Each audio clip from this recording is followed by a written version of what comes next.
Bonjour à tous, je suis ravi de vous retrouver au bord de l'eau pour un nouveau programme, quelque chose d'un peu différent, puisque aujourd'hui on va rester concentré sur un produit en particulier, un leurre de surface, un top water. Ça va être le Wisdom. Dans ce programme, je vais essayer de vous expliquer comment on l'utilise et vous montrer un petit peu quels sont les principes d'animation. Donc le Wisdom, il en existe deux tailles. On va avoir, comme celui-ci, le Wisdom 95 F, donc notez F sur tous les leurres de la marque, qui signifie leurre flottant, tout simplement. Et les top water, par définition, sont des leurres flottants. Un très très joli coloris.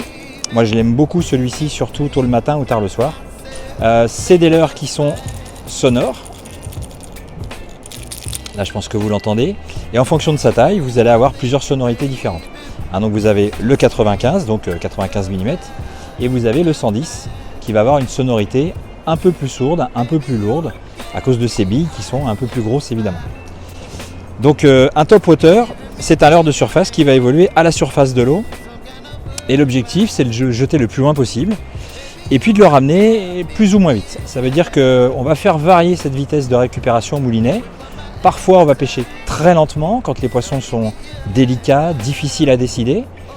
Donc il ne faut pas hésiter à ralentir, il ne faut pas non plus hésiter à tester différentes vitesses de récupération.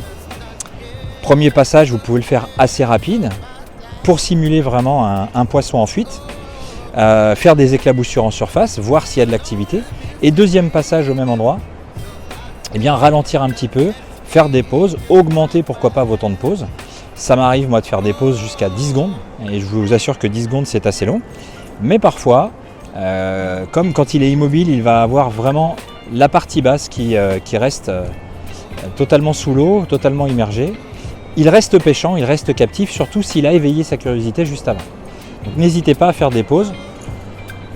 Pour être très clair, moi j'utilise souvent 1 à 2 pauses par lancer. Et puis je fais comme d'habitude, je peigne ma zone. Donc je vais choisir un angle et je vais décaler à chaque lancer de 2 mètres, 3 mètres en fonction de ma précision du jour, pour justement essayer de balayer l'ensemble du secteur et de voir s'il y a du poisson en activité.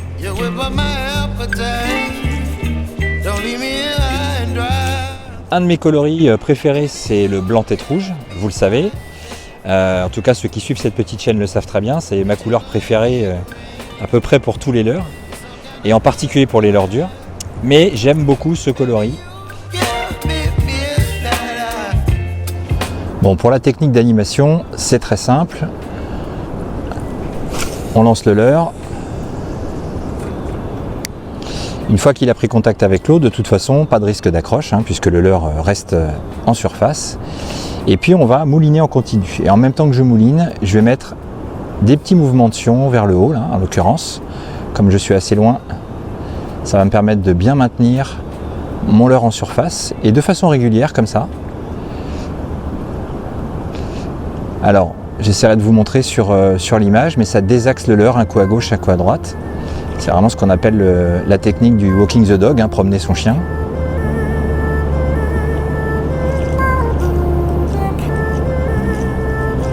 On peut aussi le faire légèrement sur le côté. Et on peut aussi, surtout, varier la vitesse. On peut le faire venir beaucoup plus vite, un peu plus erratique, gauche-droite, gauche-droite, gauche-droite, ça tapote, ça tapote. Ça imite vraiment des éclaboussures. Ça imite vraiment un poisson en fuite, et ça peut stimuler clairement les poissons carnassiers à venir croquer cette petite bouchée. On va le faire sur le côté là-bas. Donc là, un peu plus rapide, un peu plus rapide, un peu plus rapide, et là, hop, je fais une pause. Alors la pause peut varier, ça peut être 2 secondes, 3 secondes, 5 secondes, 10 secondes. En réalité, ça va dépendre vraiment de l'activité du poisson.